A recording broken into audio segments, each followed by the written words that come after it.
Look at this landscape. Across the entirety of the Arabian Peninsula, there is not a single permanent river. The historical groundwater that once sustained small settlements here has been severely depleted for decades. Yet in modern cities like Dubai, Riyadh, or Doha, you see a hyper-modern, water-intensive civilization. Residents here consume between 300 to 500 liters of water per person every single day. To bridge that massive geographic deficit, the Gulf Cooperation Council countries rely almost entirely on the sea.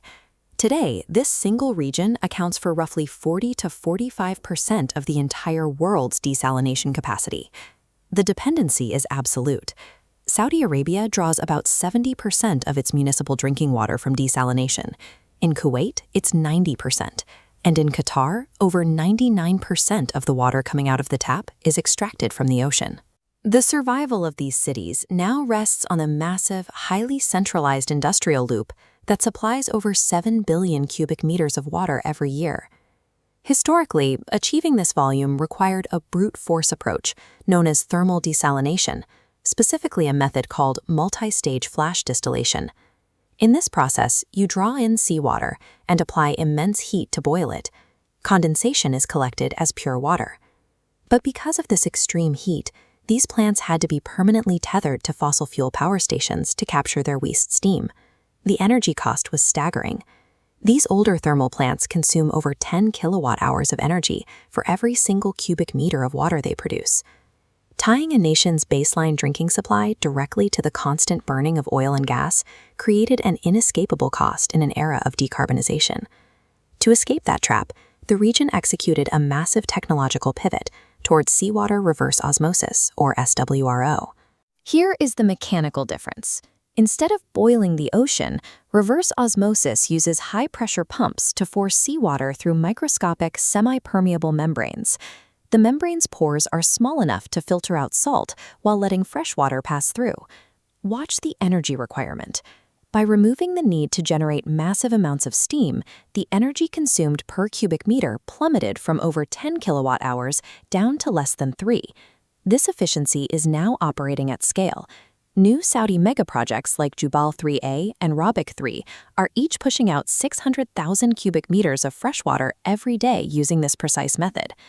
Switching from heat-driven distillation to pressure-driven membranes reduced the energy required for the region's survival by over 70%. Because reverse osmosis runs entirely on electricity rather than thermal steam, the water infrastructure no longer needs to be physically attached to gas-fired power plants. This decoupling allows modern desalination facilities to pull their power directly from renewable energy grids, specifically massive new solar farms. The Hassian project in Dubai proves this model. It integrates solar energy to achieve a record low energy footprint of 2.9 kilowatt-hours per cubic meter, all while producing 180 million gallons of water a day. This mechanical separation sparked a private sector boom. Governments move toward independent water projects, where private companies compete for 25-year purchase agreements, driving the cost of water production to record lows. This shift toward private development models has turned water production into a competitive industry, driven by market efficiency rather than state-funded necessity. But solving the energy crisis of water production at this scale surfaced a new environmental byproduct, hypersaline brine. Here, the GCC produces an estimated 55% of the world's desalination brine. Zooming in, millions of gallons of dense, hot brine are pumped into the shallow Gulf. Being heavier than normal seawater, it sinks, raising local salinity and temperatures across the marine floor. Protecting the population on land has resulted in an environment where the surrounding sea is becoming increasingly saline and warm. To address this, the industry is researching zero liquid discharge technologies.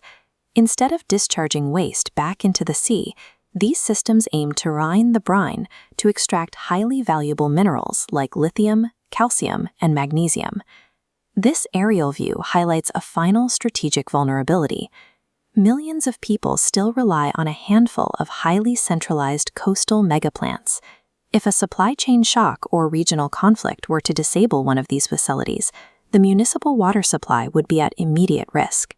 To mitigate this risk, Gulf states are building vast underground strategic water storage reservoirs deep inland to provide a buffer against any sudden plant failures. By moving from fossil-fueled distillation to solar-powered filtration and inland storage, the region is securing its water supply against both resource scarcity and strategic failure.